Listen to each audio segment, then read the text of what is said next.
नमस्कार मित्रों। आज हम बात करने वाले हैं दुनिया के दो सबसे लार्जेस्ट एजुकेशन सिस्टम्स की। जी हाँ, मैं बात करने वाला हूँ इंडियन एजुकेशन सिस्टम और चाइनीज एजुकेशन सिस्टम की। संयुक्त रूप से देखा जाए तो 2.5 बिलियन स्टूडेंट्स दोनों ही एजुकेशन सिस्टम से जुड़े हुए हैं। वैसे तो दोनों ही देश एजुकेशन में काफी पैसा इन्वेस्ट करते हैं, तो दोनों देशों के एजुकेशन सिस्टम्स को थोड़ा विस्तार से समझते हैं। तो बात करते हैं इंडियन एजुकेशन सिस्टम के स्ट्रक्चर की। तो इंडिया में एजुकेशन को 3 भागों में विभाजित किया गया है, प्राइमरी, सेकेंडरी और हायर एजुकेशन, जिसमें 12 साल की स्कूली शिक्षा भी शामिल होती है। यहाँ पर छात्रों को सीबीएसई, आईसीएसई या स्टेट बोर्ड में से किसी को भी चुनने का अधिकार है।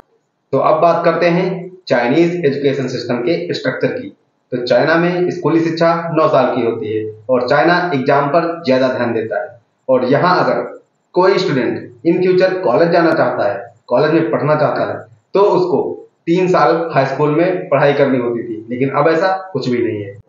वैसे तो दोनों देशों की प्राइमरी एजुकेशन लगभग समान है, लेकिन दोनों की अप्रोच में काफी डिफरेंस है। इंडिया में primary education specially arts and languages के बारे में होती है और यहाँ के सिटी के स्कूल्स और गांव के स्कूल्स में बहुत बड़ा अंतर देखने को मिलता है। दूसरी ओर चीन में बहुत ही कम एज में फोकस और डिसिप्लिन डेवलप करने पर ज्यादा ध्यान दिया जाता है। चीन में 2 से 7 साल की एज तक के बच्चों को किंडरगार्टन भेज दिया जाता है। किंडरगार्टन का मतलब जहां बच्चे खेलते भी हैं और सीखते भी हैं। चीन में ऐसे स्थान को किंडरगार्टन बोला जाता है। तो जब बात कोर्स की आती है तो चीन में स्टेम यानी science, technology, engineering and mathematics जैसे सब्जेक्ट्स पर बहुत अधिक ध्यान दिया जाता है। और वहीं बात भारत की करें तो स्टेम पर ध्यान दिया जाता है, लेकिन यहाँ पर बोर्ड्स के अकॉर्डिंग सबकी एजुकेशन अलग अलग है। जैसे सीबीएसई बोर्ड्स मैथमेटिक्स और साइंस पर ज्यादा ध्यान देता है। वहीं अगर हम बात स्टेट बोर्ड की करें तो वो लैंग्वेजेस और आर्ट्स पर ज्यादा ध्यान देता है। एग्जाम्स दोनों देशों में बहुत बड़ा रोल प्ले करते हैं, लेकिन चीन में कुछ और भी ज्यादा, क्योंकि चीन में गाओकाओ नाम का एक एग्जाम होता है जो कि दुनिया का सबसे टफेस्ट एग्जाम माना जाता है। और उस एग्जाम से डिसाइड होता है कि स्टूडेंट किस कॉलेज में एडमिशन ले सकते हैं।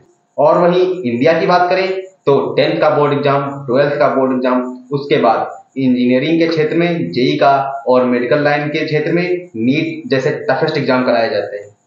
किसी भी देश के एजुकेशन सिस्टम में टीचर्स का भी बहुत बड़ा रोल होता है। यदि हम बात चीन की करें तो यहाँ टीचर्स और स्टूडेंट्स के बीच का अनुपात 15:1 का है।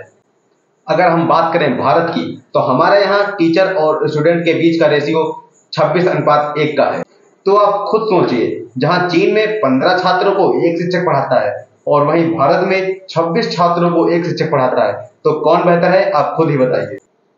वैसे तो दोनों देशों में ताकत और सुधार के क्षेत्र है। जहां चीन में डिसिप्लिन और फोकस पर ज्यादा ध्यान दिया जाता है, वहीं इंडिया में एक 10 साल के बच्चे को 10 सब्जेक्ट्स पढ़ाई जाती हैं। तो आपकी क्या राय है? आपके अनुसार भारत या चीन कौन छात्रों को बेहतर ढंग से तैयार करता है? अपनी राय कमेंट बॉक्स में जरूर दें और मिलते हैं नेक्स्ट वीडियो में। अभी के लिए धन्यवाद।